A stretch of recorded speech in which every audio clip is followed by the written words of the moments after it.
What if the face America adored on television was also the face of a father a young boy lost too soon? A fella once told me there's a weed down here they call loco weed. When horses and cows eat it, they go completely wild.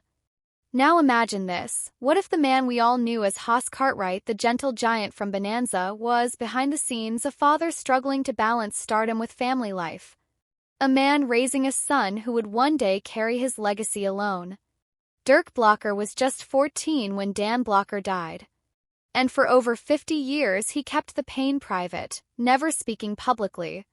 But now, at age 67, Dirk is finally sharing the truth. And what he's revealed has stunned even lifelong fans of Bonanza. Not just because of who his father was, but because of who Dirk had to become without him. Dan Blocker didn't enter the world quietly.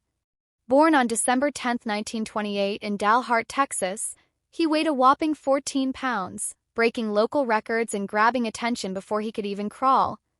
The doctor even got his name wrong on the birth certificate, writing Bobby Dawn instead of Bobby Dan Davis Blocker. From birth, Dan was larger than life, impossible to ignore. But his early life was far from easy. At age 5, Dan lost his older sister Virginia to pneumonia.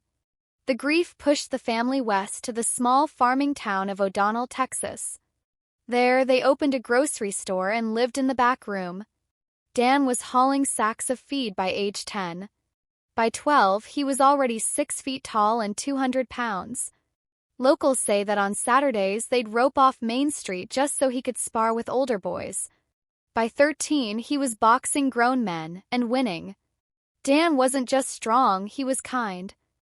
He had that Texas toughness, but it was paired with the kind of heart that would later make millions fall in love with him on television. Discipline followed. 12, Dan was sent to Texas Military Institute, the same school that once trained General Douglas MacArthur. The message was clear: it wouldn't be his size that defined him, it would be his character. He kept growing. By the time he reached high school, he was 6'4", wore size 14.5 shoes, and looked like a freight train.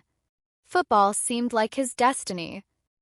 He excelled at Hardin-Simmons University, then transferred to Sul Ross State, where fate quietly shifted his life. One day, he volunteered backstage for a school production of Arsenic and Old Lace just to help move props. But once he was in the theater, something clicked. Dan Blocker discovered his passion, not on the football field but on the stage. He switched his major to drama and never looked back. He wasn't chasing fame, he was chasing meaning. Even though he received offers to go pro in football and boxing, Dan turned them down. In 1950, he left Texas for Boston, where he performed in low-budget plays for little to no pay. He picked up bar jobs, memorized lines, and struggled financially, but he loved every second of it. Then the military came calling. Korean War had begun. Dan was drafted in 1950 and deployed to the front lines. Took the Army a month just to find boots big enough for him. Soldiers called him the Big Un, a mountain of a man whose calm presence reassured the younger troops. He didn't remain a private for long. Dan was promoted to corporal, then sergeant, then master sergeant, all within just 209 days of active duty. He wasn't just built for combat, he was built for leadership. But when he returned home, Dan didn't chase celebrity. He pursued storytelling. He taught high school drama, drove a school bus, took acting classes in California. Small parts led to guest roles. Those roles earned him recognition. Then, in 1959, Bonanza changed everything. Suddenly, the world met Hoss Cartwright, the gentle giant and heart of the Ponderosa Ranch. But while America saw a television icon, Dirk saw something else: a dad. A dad who was constantly swarmed by fans.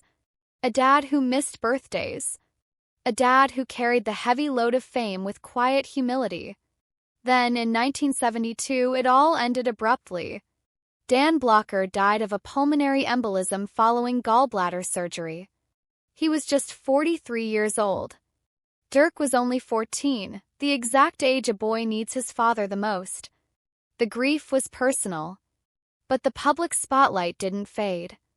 Dirk grew up in the shadow of a giant, trying to honor his father's name without being swallowed by it. For years, Dirk avoided fame. He became a character actor, taking modest roles and building a life away from the glare of the spotlight that had taken so much from his family. But at age 56, Dirk stepped into his own light. Now at 67, he's finally telling his story, of growing up beside a legend, of losing a father adored by the world, of learning that true legacy isn't about imitating the footsteps of someone great. It's about walking your own path while respecting where you started. Dirk Blocker wasn't just Hoss. He was a war hero, teacher, a father, a man who didn't live like a celebrity, but like a good man who happened to be famous. And Dirk? He isn't just the son of a Hollywood legend. He's a living continuation of that story. A gentle echo of a voice the world thought it lost, but never truly did. Because when a man lives with kindness, humility, and heart, his legacy doesn't end with the credits. It lives on in silence, in sons, and in the stories still left to tell.